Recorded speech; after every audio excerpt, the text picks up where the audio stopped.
अरे सासू मारे तानवा ननदिया मारे तानवा तानवा देवरो मारे ना। सासू मारे तानवा ननदिया मारे तानवा तानवा देवरो मारे ना। तानवा देवरो मारे ना। एगो लालना के करनवा तानवा देवरो मारे ना।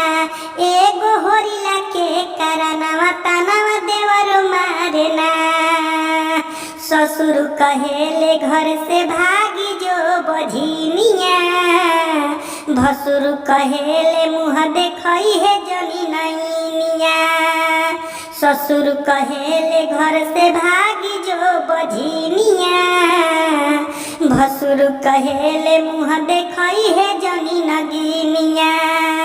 जेठ मारे तानवा जेठनिया मारे तानवा तानवा पियाओ मारे ना। जेठ मारे तानवा जेठनिया मारे तानवा तानवा पियाओ मारे ना। एगो होरिला के करनवा तानवा पियाओ मारे ना। एगो लालना के करनवा तानवा पियाओ मारे ना। मन करे खाई के महुरावा मरी जाईती। सबके नजरिया से दूर हो जाईती। मन करे खाई के महुरावा मरी जाईती। सबके नजरिया से दूर हो जाईती।